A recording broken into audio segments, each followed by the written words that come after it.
Hi hello അസ്സലാമു അലൈക്കും welcome back to our channel. പുതിയൊരു വീഡിയോയിലേക്ക് എല്ലാ കൂട്ടുകാർക്കും സ്വാഗതം. അപ്പോൾ എന്തൊക്കെ എല്ലാവരെയും വിശേഷം? എല്ലാവർക്കും സുഖമാണെന്ന് വിചാരിക്കുകയാണ്. അൽഹംദുലില്ലാ ഞങ്ങൾക്കും സുഖമാണ് കേട്ടോ. അപ്പോൾ നമ്മൾ കഴിഞ്ഞ വീഡിയോക്കൊക്കെ നിങ്ങൾ തന്ന സപ്പോർട്ടിന് ഒരുപാട് നന്ദിയുണ്ട്. അതുപോലെ തന്നെ നമ്മൾ തുടർന്നുള്ള വീഡിയോസിനും നിങ്ങളെ സപ്പോർട്ട് ഉണ്ടാവുമെന്ന് പ്രതീക്ഷിക്കുകയാണ്. അപ്പോൾ ഇന്നത്തെ നമ്മളെ വീഡിയോ ഇന്നത്തെ കാറ്ററിങ്ങേ കുറേ ആയിട്ട് ഇങ്ങനെ പേടിച്ച് വരച്ചൊരു കാറ്ററിങ് ഉണ്ടായിട്ടില്ല കേട്ടോ. അപ്പോൾ എന്തായാലും നിങ്ങൾ വീഡിയോ ഒന്ന് കണ്ടോക്കി. നമുക്ക് 11 kg ചിക്കൻ ബിരിയാണിക്കുള്ള ഓർഡറാണ് കേട്ടോ കിട്ടിയിട്ടുള്ളത്. അപ്പോൾ രാത്രി ഒരു 7:30 ആകുമ്പോഴാണ് കേട്ടോ അത് കൊടുക്കേണ്ടത്. അപ്പോൾ ഇതാ ചിക്കനൊക്കെ ഞാൻ കുറച്ച് നേരത്തെ തന്നെ കഴുകിയൊക്കെ വെച്ചിട്ടുണ്ടായിരുന്നു. അപ്പോൾ ഇത് വെള്ളമൊക്കെ ചോർന്ന് വന്നപ്പോൾ പിന്നെ അതിൽ മസാല തേച്ച് വെച്ച് അങ്ങനെ മസാല തേച്ച് വെച്ചിട്ട് പിന്നെ ഒരു അരമണിക്കൂർ അങ്ങനെ വെച്ചു. പിന്നെ ഇതാ ഞാനിത് ഫ്രൈ ചെയ്തെടുക്കാം കേട്ടോ. നമ്മൾ ചിക്കൻ ബിരിയാണി ഉണ്ടാക്കുമ്പോൾ ഫ്രൈ ചെയ്തിട്ടാണ് ഉണ്ടാക്കാറ്. പിന്നെ കുറച്ചധികം ചിക്കനൊക്കെ ഉണ്ടാകുമ്പോഴേ നമ്മൾ അങ്ങനെ അങ്ങോട്ട് പച്ചക്ക് ദമ്മിടുമ്പം ടേസ്റ്റൊക്കെ തന്നെയാണ് പച്ചക്ക് ദമ്മിട്ട ബിരിയാണി. പക്ഷേ കഷ്ണങ്ങളൊക്കെ ഇങ്ങനെ ഉടഞ്ഞു പോവും. എല്ലുമ്പെന്ന് ഇങ്ങനെ ചില പീസൊക്കെ അങ്ങനെ പോരും. അപ്പോൾ വിളമ്പുമ്പം മസാല തീരെ എന്താ പറയുക ഒരു ഭാരമില്ലാത്ത പോലെ ഉണ്ടാവും. അപ്പോൾ ഞാൻ അധികം അതേപോലെ പൊരിച്ചിട്ട് തന്നെയാണ് കേട്ടോ ഉണ്ടാക്കൽ. നല്ലോണം ഇങ്ങോട്ട് മൊരിച്ചെടുക്കൊന്നുമില്ല, ജസ്റ്റ് ഒന്ന് എണ്ണയിലിട്ടിട്ടൊന്നും ഇങ്ങോട്ട് പൊരിച്ചെടുക്കും. 2 വശം ഒന്ന് മൊരിച്ചെടുക്കും, അത്രേ ഉള്ളൂ കേട്ടോ. അപ്പം കുറച്ച് ഗ്യാസ്മേലും വെച്ചിട്ടുണ്ട്, കുറച്ച് വിറകടുപ്പത്തും വെച്ചിട്ടുണ്ട്. അപ്പോൾ നമുക്ക് വലിയ ഉരുളിയും കാര്യങ്ങളൊന്നുമില്ല. പിന്നെ നമ്മളിപ്പോൾ ബിരിയാണിക്ക് മസാല ഉണ്ടാക്കുന്ന ആ ചെമ്പുണ്ടല്ലോ, ആ ചെമ്പിൽ തന്നെ ഇത് പൊരിച്ചെടുത്താൽ മതി. ചിലപ്പോൾ അങ്ങനെ പൊരിച്ചെടുക്കുമ്പോൾ കാണാം ഇങ്ങനെ എന്താ പറയുക ചെറുതായിട്ട് ഇങ്ങനെ ഒരു അടി പിടിക്കണ പോലെ എനിക്ക് തോന്നും കേട്ടോ. അപ്പോൾ പിന്നെ ഞാൻ വിചാരിക്കും എനിക്ക് ഇതേപോലെയാണ് സുഖം, അപ്പോൾ അങ്ങനെ തന്നെ ആക്കാമെന്ന് കരുതും കേട്ടോ. അങ്ങനെ ഗ്യാസ്മേലും ഫ്രൈ ചെയ്യുന്നുണ്ട്, പുറത്തടുപ്പത്തും ഫ്രൈ ചെയ്യുന്നുണ്ട് കേട്ടോ. പിന്നെ നമുക്ക് ബിരിയാണി മസാലയൊക്കെ പൊടിച്ചെടുക്കണം. നമ്മൾ ബിരിയാണി ഉണ്ടാക്കുമ്പോഴേ ബിരിയാണി മസാലയൊക്കെ വീട്ടിൽ പൊടിച്ചെടുക്കുക തന്നെയാണ് നല്ലത്. ഇങ്ങനെ കാറ്ററിംഗ് ഒക്കെ ഉണ്ടാകുമ്പോൾ പാക്കറ്റ് വാങ്ങിച്ചു കഴിഞ്ഞാൽ അത്രക്ക് സ്മെല്ല് ഉണ്ടാവില്ല. നമ്മൾ തന്നെ വീട്ടിലിങ്ങനെ പൊടിച്ചെടുക്കുന്ന മസാല ആകുമ്പോഴേ നല്ല ഫ്രഷ് ആയിട്ടുള്ള മസാല ആകുമ്പോൾ അതൊരു പ്രത്യേക ടേസ്റ്റ് തന്നെയാണ് കേട്ടോ ബിരിയാണിക്ക്. അതുപോലെ തന്നെ ഞാൻ ഒരുപാട് പൊടിച്ച് വെക്കാറുമില്ല കേട്ടോ. കുറേശ്ശെ എന്നാൽ ഇതൊക്കെ 20 ഗ്രാമാണ് കേട്ടോ വാങ്ങിക്കുന്നത്. ഏലക്കായും ഗ്രാമ്പും പട്ടയും എടുത്തിട്ടില്ല, അത് വീട്ടിലുണ്ടായിന്. ബാക്കിയുള്ള ഐറ്റംസൊക്കെ ജാതിക്ക, ജാതിപത്രി, പിന്നെ സാജീരകം, തക്കോലം അതൊക്കെ 20 ഗ്രാം വെച്ച് വാങ്ങിച്ചതാണ്. പിന്നെ ബേ ലീഫ് കിട്ടിയില്ല. ബേ ലീഫ് ഉണ്ടെങ്കിൽ ബേ ലീഫ് ഒരു 20 ഗ്രാമൊക്കെ ചേർക്കുകയാണെങ്കിൽ അതിൻ്റെ ഒരു ഫ്ലേവറും ഉണ്ടാവും. അപ്പോൾ അത് കിട്ടിയില്ല കേട്ടോ. പിന്നെ അത് കിട്ടിയിട്ടില്ലെങ്കിലും കുഴപ്പമൊന്നുമില്ല, ബാക്കിയുള്ള ഐറ്റംസൊക്കെ ഉണ്ടായാൽ മതി. ബേ ലീഫ് നിർബന്ധമൊന്നുമില്ല കേട്ടോ, ഉണ്ടെങ്കിൽ ചേർക്കാമെന്ന് മാത്രം. അങ്ങനെ പിന്നെ ഏലക്ക, ഗ്രാമ്പൂ, പട്ട അതൊക്കെ ഞാൻ വീട്ടിൽ നിന്ന് എടുത്തേക്കാണ്. നിങ്ങൾ കാണുന്നുണ്ടാവും ഞാൻ വീഡിയോയിൽ എടുക്കുന്നത്. അപ്പോൾ അതേപോലെ എൻ്റെ കൈക്ക് കുറേശ്ശെ എടുത്തിട്ട് അതിക്ക് ചേർക്കാണ് കേട്ടോ. ഗ്രാമ്പും പട്ടയും ഏലക്കായും. പിന്നെ നമുക്കിതിക്ക് കുറച്ച് പെരുംജീരകം ഉണ്ടല്ലോ, അതും കൂടെ ചേർത്ത് കൊടുക്കുക. പെരുംജീരകം നല്ല ജീരകവും ചേർക്കണം. നല്ല ജീരകം വളരെ കുറച്ച് ചേർത്താൽ മതി. നല്ല ജീരകം കൂടുതലായി കഴിഞ്ഞാൽ ബിരിയാണീൻ്റെ ടേസ്റ്റ് വ്യത്യാസം വരും കേട്ടോ. അപ്പോൾ ഇതിപ്പോൾ ഞാൻ പെരുംജീരകമാണ് ഇട്ട് കൊടുത്തത്. ഇതൊരു 2 സ്പൂൺ ഉണ്ടാവും. ഇനി നല്ല ജീരകം ചേർക്കട്ടോ. നല്ല ജീരകം കുറച്ച് ചേർത്തിട്ടുള്ളൂ. പക്ഷേ ഈ ഒരു കുറച്ച് ചേർത്താൽ തന്നെ നല്ല ടേസ്റ്റും നല്ലൊരു ഫ്ലേവറും ഉണ്ടാവും കേട്ടോ. നല്ലൊരു സ്മെല്ലാണ് ബിരിയാണി മസാല പൊടിച്ചെടുക്കുമ്പോൾ നല്ല ജീരകം ചേർത്ത് കഴിഞ്ഞാൽ. കൂടിയ പിന്നെ വേറെ ടേസ്റ്റ് വയ്ക്കാൻ കേട്ടോ. അപ്പോൾ അതുകൊണ്ട് കൂടുതലാവണ്ട, കുറച്ച് ചേർത്താൽ മതി. അങ്ങനെ അത് ഞാൻ പൊടിച്ചെടുത്തിട്ടുണ്ട്. അതേപോലെ നല്ലോണം നൈസായിട്ടുണ്ടെങ്കിലും കുഴപ്പമൊന്നുമില്ല, ചെറിയ തരി ഉണ്ടെങ്കിലും കുഴപ്പമൊന്നുമില്ല കേട്ടോ. അപ്പോൾ ഇത് ഞാനൊരു ബോട്ടിലാക്കിയിട്ട് വെക്കും. പിന്നെ കുറേ പൊടിച്ച് വെച്ചാൽ സ്മെല്ലൊക്കെ പോവാൻ ചാൻസ് ഉണ്ട്. ഫ്രിഡ്ജിൽ വെച്ചാൽ മതി, ഒരു എയർ ടൈറ്റ് ആയിട്ടുള്ള ഒരു ബോക്സിലാക്കിയിട്ട് ഫ്രിഡ്ജിൽ വെക്കുകയാണെന്നുണ്ടെങ്കിൽ കുഴപ്പമൊന്നും ഉണ്ടാവില്ല. പിന്നെ അവിടെ സവാള കട്ട് ചെയ്ത് തരുന്നുണ്ട് കേട്ടോ ബാബു. ഞാൻ എപ്പോഴും പറയലില്ലേ എൻ്റെ സവാള അരിയണ മെഷീനാണ് ബാബുന്ന്. അപ്പോൾ അതുകൊണ്ട് സവാള അരിയണ പണി എനിക്ക് ഇല്ല കേട്ടോ. പിന്നെ മഞ്ജുമോളും ഇവിടെ വെളുത്തുള്ളിയും തൊലി കളയുന്നുണ്ട്. അപ്പോൾ ഉപ്പച്ചി മക്കളും സിറ്റൗട്ടിക്ക് പോന്നിക്കാം കേട്ടോ. ഫാനൊക്കെ ഇട്ട് ചൂട് സഹിക്കൂല. പിന്നെ നമ്മളെ കിച്ചണിൽ വലിയ കുഴപ്പമില്ല കേട്ടോ, കിച്ചണിൽ അത്ര ചൂടില്ല. മേലക്കും ഉണ്ടായതുകൊണ്ട് താഴെയല്ലേ കിച്ചണ്, അതുകൊണ്ട് പിന്നെ വലിയൊരു ഇതില്ല. എന്നാലും അടുപ്പത്താവുമ്പോൾ ചൂടൊക്കെ ഉണ്ടാവും, അടുപ്പത്തല്ലേ പണി. പിന്നെ ചിഞ്ചുമോള് ഇഞ്ചിയും വെളുത്തുള്ളിയും പച്ചമുളകും ഒക്കെ ചതച്ച് തന്ന്. അങ്ങനെ ഇപ്പച്ചി മക്കളൊക്കെ നല്ല ഹെൽപ്പാണ് കേട്ടോ. എല്ലാവരും എല്ലാത്തിനും കൂടിത്തരും. അതുകൊണ്ട് പിന്നെ നമ്മൾ ഒറ്റയ്ക്ക് പണിയെടുത്തുകൊണ്ട് കുഴങ്ങേണ്ട ആവശ്യമില്ല. അപ്പോൾ നമുക്ക് മടുപ്പ് തോന്നൂല്ല. അന്നിപ്പോൾ ഉച്ചക്കും ഉണ്ടായിന് കേട്ടോ കാറ്ററിങ്, അത് ഇന്നലത്തെ വീഡിയോയിൽ കാണിച്ചിട്ടുണ്ടായിന്. ഇതിപ്പം രാത്രിയിലാണ്. അപ്പോൾ ആ പണിയൊക്കെ കഴിഞ്ഞ് ഉച്ചക്കത്തെ പണി കഴിഞ്ഞ് പാത്രം കഴുകലും എൻ്റെ കുളി നിസ്കാരമൊക്കെ കഴിഞ്ഞിട്ടാണ് പിന്നെ ഇതിന് നിൽക്കണത് കേട്ടോ. അപ്പോൾ ഇനി മുകളിലാണ് കേട്ടോ കുക്ക് ചെയ്യണത്. ഇവിടെയാണെങ്കിൽ ഷീറ്റൊന്നും കെട്ടിയിട്ടുമില്ല, മഴ വന്നാൽ കുടുങ്ങും.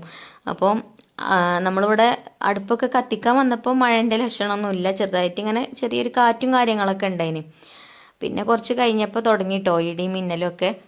അപ്പോൾ നമ്മൾ ചിക്കനൊക്കെ പൊരിച്ചെടുത്ത് അടുപ്പിൽ നല്ലോണം കനലുണ്ടായിന്. അപ്പോൾ ഞാൻ കുറച്ച് കനൽ ഇങ്ങോട്ട് കോരിക്കൊണ്ടുവന്ന് ഇട്ടേക്കാം കേട്ടോ, രണ്ടടുപ്പിലും അങ്ങനെ. എന്നാൽ പിന്നെ എളുപ്പം തീ കത്തിക്കോളും. പിന്നെ കാറ്റാണെങ്കിൽ നല്ല കാറ്റുമാണ്, നമ്മൾ ഓടക്കോയിലോണ്ട് ഊതേണ്ട ആവശ്യമൊന്നുമില്ല, കാറ്റുകൊണ്ട് തന്നെ തീയൊക്കെ കത്തും. അപ്പോൾ രണ്ടടുപ്പിലും കുറേശ്ശെ വിറകൊക്കെ വെച്ച് കൊടുത്താണ്ടേ ഇതിങ്ങനെ പുകഞ്ഞ് അങ്ങനെ കത്തിക്കോളും. അപ്പോഴത്തേന് ഞാൻ പോയിട്ട് ചെമ്പൊക്കെ കഴുകിട്ടോ. ചെമ്പ് നമ്മൾ വാടകയ്ക്ക് കൊണ്ടുതന്നെയാണ്. ഇങ്ങനെ 10 കിലോൻ്റെ മുകൾക്കൊക്കെ കാറ്ററിങ് കിട്ടുമ്പം എൻ്റെ കയ്യിലില്ല അങ്ങനത്തെ ചെമ്പ് കിട്ടും. അപ്പോൾ അത് നമ്മൾ വീടിൻ്റെ അടുത്ത് തന്നെ ഉണ്ട് കേട്ടോ ചെമ്പൊക്കെ വാടക കൊടുക്കണ ഒരു വീട്. അപ്പം അവിടുന്ന് നമ്മൾ കൊണ്ടുവരുന്നതാണ്. അപ്പോൾ 2 ചെമ്പും കഴുകി, 2 ചെമ്പും ഞാൻ അടുപ്പത്ത് വെക്കുകയാണ്. ഒരു ചെമ്പിൽ അരി തിളപ്പിച്ചൂറ്റാല വെള്ളം വെക്കുന്നുണ്ട്, ഒരു ചെമ്പിൽ നമുക്ക് മസാല ഉണ്ടാക്കാം. അപ്പോൾ ഇതൊക്കെ ഇങ്ങനെ അടുപ്പത്തേക്കൊക്കെ വെക്കുമ്പോൾ നമുക്ക് ഒറ്റയ്ക്ക് വെക്കാൻ വയ്ക്കൂല, വെക്കണമല്ലുണ്ടാവും, എനിക്ക് വെക്കൂല കേട്ടോ ഒറ്റയ്ക്ക്, ഒരാളും കൂടി വേണം. അപ്പുറത്തും ഇപ്പുറത്തും പിടിച്ചാണ്ട് അങ്ങനെ വെക്കണതാണ് സുഖം. അപ്പോൾ കുട്ടികളുണ്ടായതുകൊണ്ട് പിന്നെ കുഴപ്പമൊന്നുമില്ലല്ലോ, ഒരു ചെയ്തു തരുമൊക്കെ.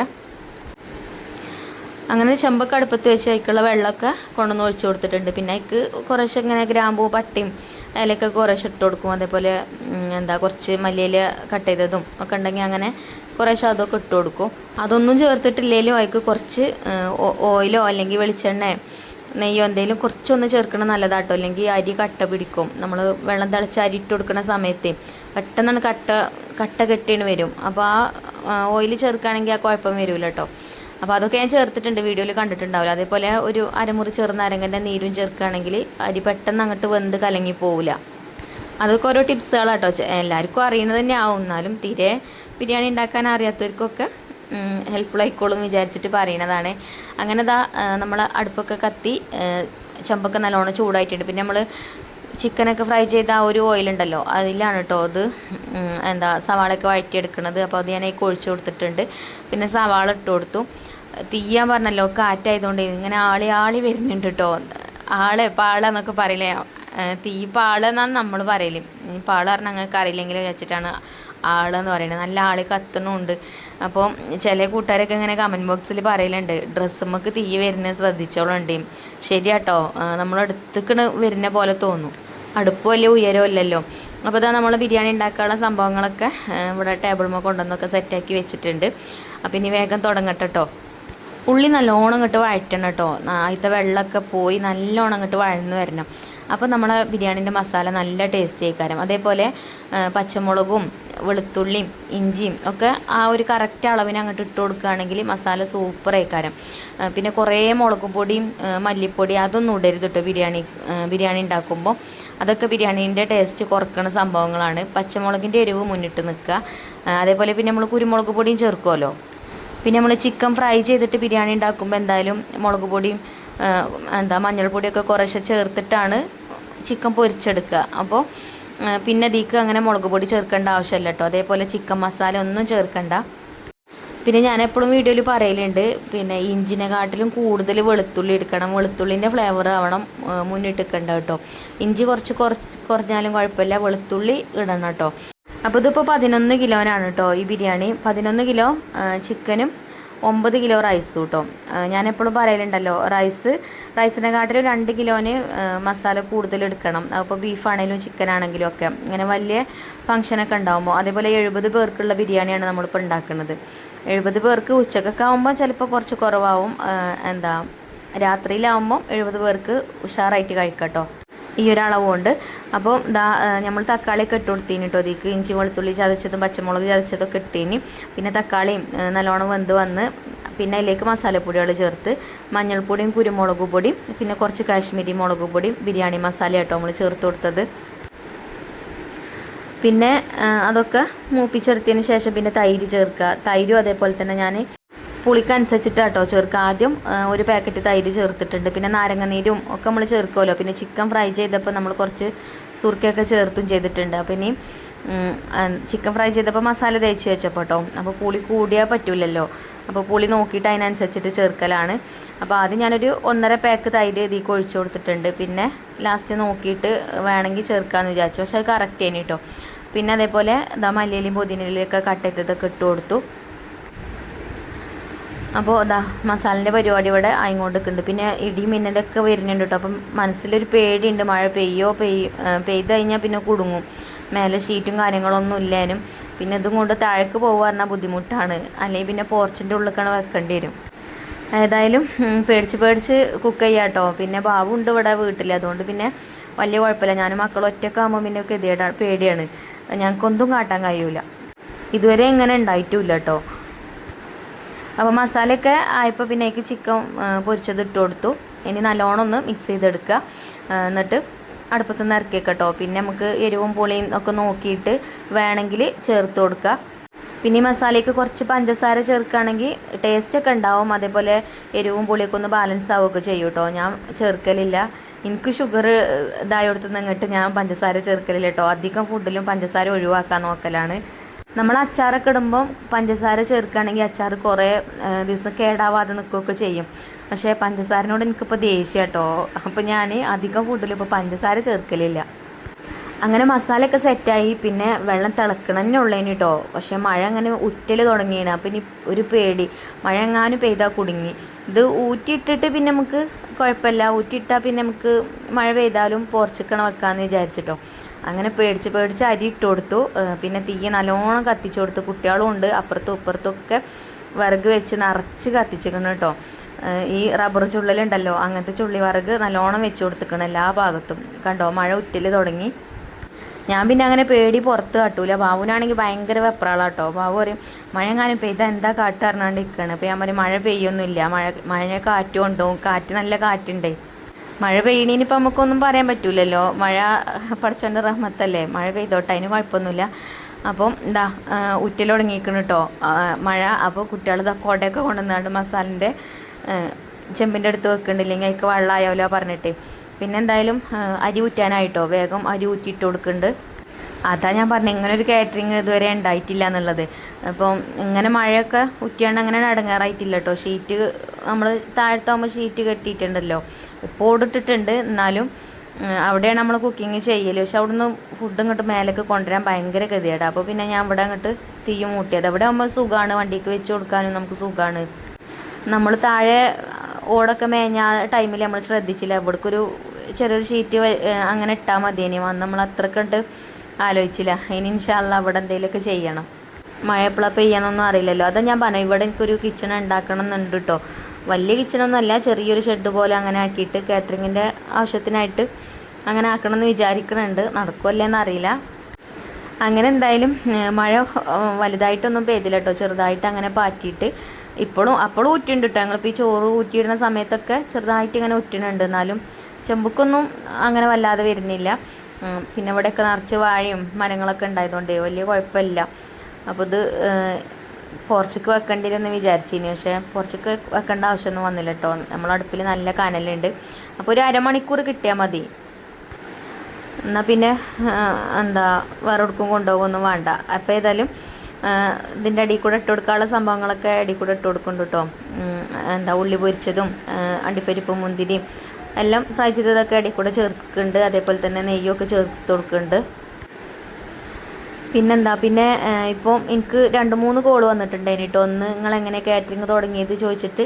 അപ്പോൾ ഞാൻ ഇതെങ്ങനെ തുടങ്ങിയത് ചോദിച്ചാൽ ഞാൻ ഇന്നലത്തെ വീഡിയോയിൽ പറഞ്ഞിനി, അത് പറയണമെന്ന് വിചാരിച്ചിനി. പക്ഷേ എന്തോ പറഞ്ഞാണ്ട് അതിൻ്റെ ഫ്ലോയിൽ അങ്ങനെ പോയി. പിന്നെ ഞാൻ കാറ്ററിങ് തുടങ്ങണമെന്ന് ഒരിക്കലും വിചാരിച്ചതല്ല. പക്ഷേ എനിക്ക് എന്തെങ്കിലും ഒരു വരുമാനം വേണമെന്നുള്ളൊരു ആഗ്രഹം ഉണ്ടായിന്. അങ്ങനെ നിൽക്കുന്ന സമയത്താണ് നമ്മൾ ഐഫക്കുട്ടി പഠിക്കുന്ന സ്കൂളുണ്ടായിന് ഇവിടെ, വാരിക്കൽ സ്കൂൾ കേട്ടോ. സ്കൂളത്തെ ടീച്ചർമാർ ഒരു ദിവസം സ്കൂൾക്ക് ഫുഡ് ഉണ്ടാക്കാൻ വിളിച്ചിനി. അത് പൈസ അങ്ങനെയല്ല കേട്ടോ, നമ്മൾ കുട്ടികൾക്ക് കപ്സ എന്തോ വെച്ച് കൊടുക്കാൻ വേണ്ടിയിട്ട് നിങ്ങളും കൂടിത്തരുമോ, നമുക്ക് എല്ലാവർക്കും കൂടിയിട്ട് വെക്കാമെന്ന് പറഞ്ഞാണ് അങ്ങനെ വിളിച്ചിനി. അങ്ങനെ അവിടെ പോയിട്ട് അപ്പോൾ കുറച്ചധികം ഉണ്ടാക്കണമല്ലോ.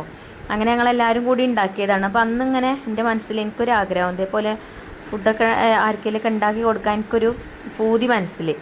അങ്ങനെ പിന്നെ സ്കൂളിൽ എന്തോ പരിപാടി ഉണ്ടായപ്പോൾ പിന്നെ ടീച്ചർമാർ എനിക്ക് ഫുഡിന് ഓർഡർ തന്ന്, വീട്ടിൽ നിന്ന് നിങ്ങൾ ഉണ്ടാക്കി തന്നാൽ മതി എന്ന് പറഞ്ഞുകൊണ്ട് അങ്ങനെ ഓർഡർ തന്ന്. അങ്ങനെ ഫസ്റ്റിൽ ഞാൻ ഫുഡ് ഉണ്ടാക്കി കൊടുക്കുന്നത് ടീച്ചർമാർക്കാട്ടോ സ്കൂൾക്ക്. അത് രാവിലത്തെ ബ്രേക്ക്ഫാസ്റ്റും ഉണ്ട്, ഉച്ചക്കൊക്കെ ഉണ്ട്, രാത്രിക്കൊക്കെ ഉണ്ട്. രാവിലെ നൂൽപുട്ടും പാലപ്പവും, അതേപോലെ ഉച്ചക്ക് ബിരിയാണി, രാത്രി ചപ്പാത്തി, അതിക്ക് ചിക്കൻ കറി. അങ്ങനെ കുറച്ച് അധികം ഉണ്ടായിന് കേട്ടോ. 8 കിലോ ബിരിയാണി, അതേപോലെ പിന്നെ 8 കിലോ തന്നെ തോന്നുന്നുണ്ട് ബിരിയാണി, പിന്നെ 80 ചപ്പാത്തി, അങ്ങനെയൊക്കെ കുറച്ച് കൂടുതലുണ്ടായിന് കേട്ടോ. ഈ കുട്ടികൾക്ക് എന്തോ ഒരു ക്യാമ്പ് ഉണ്ടായിന്. ആ ക്യാമ്പിനാണ് ഞാൻ ഫസ്റ്റ് ഫുഡ് ഉണ്ടാക്കി കൊടുത്തത്. ആ വീഡിയോ ഇതിലുണ്ടാവും. അത് ബാബുവോ കുട്ടികളോ ആരുമില്ലാതെ എൻ്റെ ഈ 2 കൈ കൊണ്ട് മാത്രം ഞാൻ ഉണ്ടാക്കിയതാട്ടോ. ആരും ഹെൽപ്പിനില്ലേനും. അപ്പം അന്ന് ഞാനത് ഏറ്റപ്പോൾ തന്നെ ബാബുവിനോട് പറഞ്ഞിരിക്കണം, എനിക്കത് ഒക്കെപ്പാടോ ഉണ്ടാക്കാൻ കഴിയൂല, വെറുതെ വേണ്ടാത്ത പണിയെടുക്കണം എന്നൊക്കെ പറഞ്ഞിനി. പക്ഷേ ഞാനത് ഒറ്റയ്ക്ക് ചെയ്തപ്പം ബാബു പറഞ്ഞിട്ടോ, ഇത് ഒറ്റയ്ക്ക് അങ്ങനെ ഉണ്ടാക്കി കൊടുക്കുമെന്ന് ഞാൻ വിചാരിച്ചില്ല എന്നൊക്കെ പറഞ്ഞ് അങ്ങനെ അങ്ങോട്ട് ഇത് കിട്ടിയതാണ്, ഒരു ധൈര്യം കിട്ടിയതാണ്. പിന്നെ അങ്ങനെ ഓരോ ഓർഡർ കിട്ടൽ തുടങ്ങി. അപ്പോൾ ഇതാ നല്ല മഴ വരുന്നുണ്ട് കേട്ടോ. അപ്പോൾ എന്തായാലും നമ്മളെ ബിരിയാണി ഇവിടെ ദമ്മിലായിട്ടുണ്ട്. ഇനിയിപ്പം ഇത് എടുക്കേണ്ടി വരുമല്ലേന്നൊന്നും അറിയില്ല, ഒരു പേടി ഉണ്ടായിന്. പക്ഷേ എടുക്കേണ്ടിയൊന്നും വന്നില്ല കേട്ടോ, മഴ അങ്ങനെ പോയി. പിന്നെ നമ്മൾ ആദ്യം ആർക്കെങ്കിലുമൊക്കെ ഫുഡ് ഉണ്ടാക്കി കൊടുത്തു കഴിഞ്ഞാൽ അതിന് നല്ല അഭിപ്രായം കിട്ടിക്കഴിഞ്ഞാൽ പിന്നെ ഒരു വേറെ ആൾക്കാരോട് ഒരു പറയും, അങ്ങനെ നമുക്ക് ഫുഡ് ആർക്കെങ്കിലുമൊക്കെ വേണമെന്നുണ്ടെങ്കിൽ ഓരോരുത്തർന്ന് ഞങ്ങൾ വാങ്ങിനി, അപ്പം നല്ല ടേസ്റ്റുള്ള ഫുഡാണ്, കുഴപ്പമില്ല എന്ന് പറഞ്ഞ് അങ്ങനെ അറിയപ്പെട്ട് പിന്നെ നമ്മളൊരു കാറ്ററിങ് സർവീസൊക്കെ തുടങ്ങുന്ന ആളുകളായി മാറും ലാസ്റ്റ്. പറയുന്ന കേട്ടാ ഞാൻ വലിയ കാറ്ററിങ് സർവീസുകാരി അയക്കണമെന്ന് തോന്നൂലേ. ഞാനങ്ങനെ വെറുതെ പറഞ്ഞതാട്ടോ. അല്ല, വേണമെന്നുണ്ടെങ്കിലൊക്കെ നമുക്ക് വലിയതാക്കുകയൊക്കെ ചെയ്യാം. അങ്ങനെ നിങ്ങളും ധൈര്യത്തോട് കൂടിയിട്ട് തുടങ്ങിക്കോളൂ. അപ്പോൾ നിങ്ങൾക്കും അങ്ങനെ ഓർഡറും കാര്യങ്ങളൊക്കെ കിട്ടിക്കോളൂ കേട്ടോ. അപ്പോൾ നമ്മളെ ബിരിയാണിയൊക്കെ ദമ്മിലായി, പിന്നെ അച്ചാറും തൈരും ഒക്കെ റെഡിയാക്കി വെച്ച് പിന്നെ നിസ്കരിക്കാൻ പോയി എല്ലാവരും. അങ്ങനെ നിസ്കാരമൊക്കെ കഴിഞ്ഞ് വന്ന് കുറേ കഴിഞ്ഞതിന് ശേഷം കേട്ടോ പിന്നെ ഫുഡ് കൊടുത്തത്. അപ്പോൾ എന്തായാലും മഴയൊന്നും പെയ്തില്ല കേട്ടോ, മഴയൊന്നും പെയ്യാതെ കഴിച്ചിലായി.